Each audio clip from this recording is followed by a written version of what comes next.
Hello.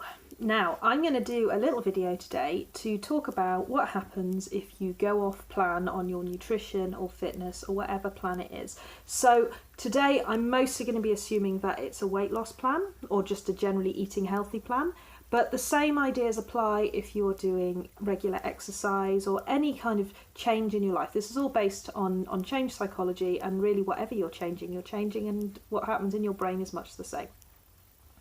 So I was asked about falling off the wagon, if you like, and I thought about it for a little bit and realised that there's two parts to falling off the wagon, although I'm going to stop calling it that because that's a really negative way of talking about it. But basically, when your plan isn't working for you and you stop doing it, there's what to do when that happens and how to get on track. But there's also, why did that happen in the first place? And could we have done something to prevent that? And what you do to prevent that is actually in the plan itself. So this is going to be the first video. And what I'm going to talk about now is how to set yourself goals and set yourself up for success. Because that's what we want. We want to make sure that you are not asking something of yourself which is going to end up in failure. And it's the most important thing that I do as a personal trainer and nutrition coach. When I'm doing this, I'm sitting down with a client, is helping them decide how to set their goals and what they're going to be working on. We are surrounded by this culture of diet and fitness that says, this is the life that you should be living. This is the Instagram model who eats nothing but juice and posts pictures of their bottom, and this is how they live their life, and you should do this too. And then you get weight loss companies that give you meal plans. Say, don't worry about it, we'll take care of it, just eat this stuff. And all the time it is a major big shift. And of course it doesn't work, because that doesn't fit your life. Unless you are an elite athlete who is prepared to sacrifice everything to focus on your fitness and nutrition, then that sort of major change doesn't work. So you need to focus on very small things at a time. And I'm going to talk about how to do that, and I'm going to talk about why we need to do that. So the biggest issue I encounter is that too many changes are coming in at once. Now, too many changes means that you're having to break from your usual routines. And you're having to learn a lot of new skills.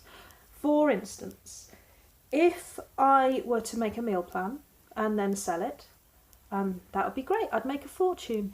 But I'm not going to do that because I know that it won't work. And the reason it won't work is this. You give people a meal plan and they look at it and they go, oh, that's a bit weird. And there's food on it that they don't recognise. And there's recipes on there that they don't really know if they can do. Because eating healthily isn't just about putting the food in your face.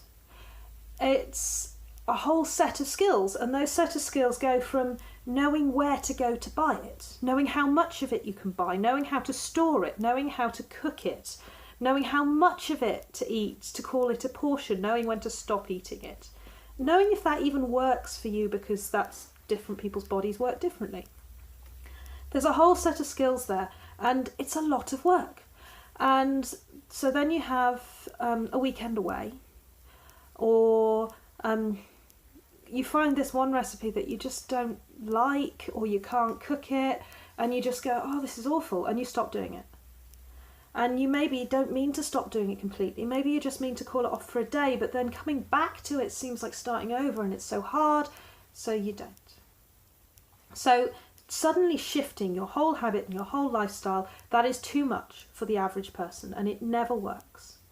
Now, if that meal plan were something that you did stick to, maybe for 3 months or so, and you saw some results from that, what are you going to do at the end of those 3 months? The end of that 3 months is a planned going off plan.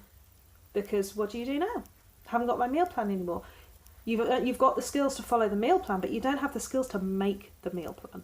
So ultimately, this is why diets and regimes like that don't work. Now, if you're trying to make decisions and to plan your nutrition and your exercise without somebody else being very prescriptive, then you've got a lot of decisions to make. And that is a problem too. There's something called decision fatigue, which means basically your willpower is a limited resource.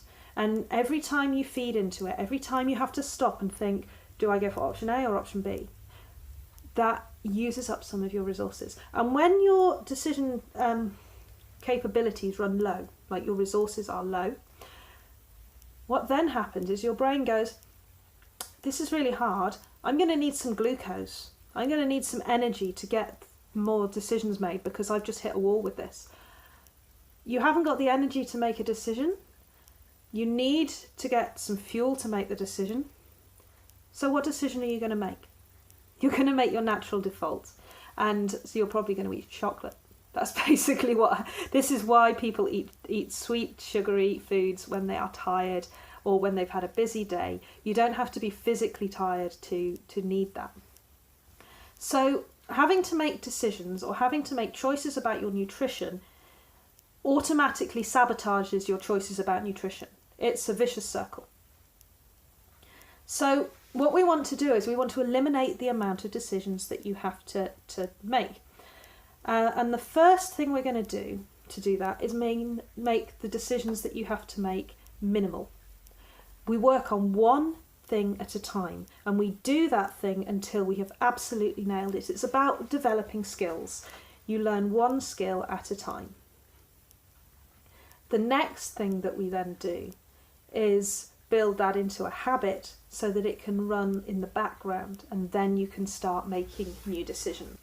So a really common issue that I come across is the problem of not focusing on one skill at a time. I might set a client a particular skill to work on. For instance, I might say to them, can you eat a portion of protein with your breakfast every meal for this week, and see how it goes. And then I'll see them the next week and I'll say, how did your week go? And they'll go, oh, I went to a birthday party and I ate 4 slices of cake. I feel disgusting. I'm off my plan. I'm a failure. And so I'll stop them and we'll take a deep breath and we'll say, that's pretty harsh. But let's have a look at what we're actually working on. Did you have protein with every breakfast this week? Yes. You've won this week. That's fine. Don't expect to be the final model of how you want to be eating in week 1 or 2. It's a progressive thing, and you please don't beat yourself up over not hitting targets that are not your actual set targets. So when we think about habits, and I talk about habits all the time, it's like something I can't stop myself. And there's a very good reason for that.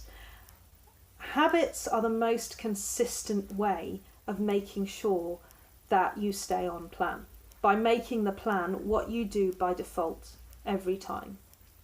It's much harder, as I said earlier, because of the whole decision fatigue thing, to keep doing something if you have to think about it. Think about this. I hope, that you brush your teeth on a regular basis, probably every day, probably a couple of times a day. Now, when you brush your teeth, do you think to yourself, I hate plaque and cavities, mustn't have plaque and cavities, I'll brush my teeth? No, of course you don't. I bet you haven't really thought about plaque and cavities for a very long time. The reason why you brush your teeth is because you've always brushed your teeth. You've been doing it every day since you were a child. So you just do it. It's part of your routine. You get up and you walk to the sink, and it's just what happens. You reach for your toothbrush. You don't even think about it. You just do it. If you don't do it, your mouth feels weird. It feels not right. If you don't brush your teeth at the beginning of the day, it might bother you for like the whole day. Like, didn't brush my teeth. It's not right. So what you need to do is build your nutrition and exercise habits, your healthy nutrition and exercise habits, into your lifestyle so that you feel that way. So if you get into the habit of moving every day, whether it's going for a walk or whether it's working out, if you don't do that, your body will feel a bit wrong. It actually becomes part of what you need, and then you don't have to think about it. Then you don't have to make those decisions because it's what you're doing. But you can only build a habit by doing it consistently, and you will only do it consistently if it's something that you can focus on, just that, until you've got it right. Okay, so now I want to have a little think about how we choose the habits that we're going to work on. They need to be achievable. If I'm working with a client and helping them choose habits, I won't set a habit unless I'm 90% sure that they can nail it. And that might mean it's a very, very small habit, but this is really important. If you get it right, once you've got that success, it will roll and roll and roll, and you'll feel great about yourself. So it's really important to at least start out with small habits that you can achieve. Now, there's two ways to look at habits. The first thing is to look at what you're doing well and to grow it. So, for instance, if you looked at your food intake, and maybe you've done a food diary to help you look at that, and you've realised that one thing that you do well is that you eat breakfast every single day. That's great. So we can grow that. If you're already eating breakfast every single day, then we can think about how can we make breakfast that little bit better? Could we incorporate some vegetables? So that might mean adding a smoothie into breakfast. That might mean having a handful of spinach alongside your eggs. I don't know. Whatever works for you. So we're growing that bright spot. We found something that is good and we go, okay, how can we get in on that limelight? How can we make this thing which is already working even better? And that's a very good way to start in making small improvements. The other way is to try something completely new. But if it's something completely new, it has to be something really simple. Something like taking a multivitamin every day. And even just getting that little routine makes a difference. Maybe it's drinking 1 glass of water when you get up first thing in the morning. And that's it. Once you've done that, you have won the day. That's it. Well done. Great. Tea and medals all round. Now that doesn't mean that you get to go crazy and have a celebratory fish and chip dinner as a result, but it means that you can go about your day without having to spend the whole day making decisions about stuff because you've already done that thing that makes the change. Small, achievable changes that build into habits. Once you've nailed one, then you get another, and gradually it builds and it builds.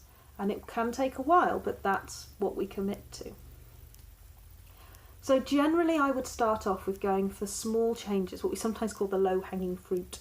The things that are easy to get to and easy to keep up with. Once you've got those successes, then they turn into this great wave of success that you can keep rolling on, and then maybe you try for something a bit bigger and it doesn't stick and you go, okay, but I've got all these successes behind me, so I know I can do it. So maybe I'll go for something not quite so big and we'll have another go. Maybe we'll scale that down and then try it again. All the time, remember that you're learning skills. It's like learning maths at school. You learn to count first. And then you learn what the numbers look like. And then you learn how to add. And then you learn how to subtract. You don't take a 5-year-old on their first day of school and give them a quadratic equation. Skills build slowly from the easy stuff, and by the time you get to the harder stuff, the easy stuff it's meaningless almost because you're not even thinking about it. It's just happening automatically as you go. So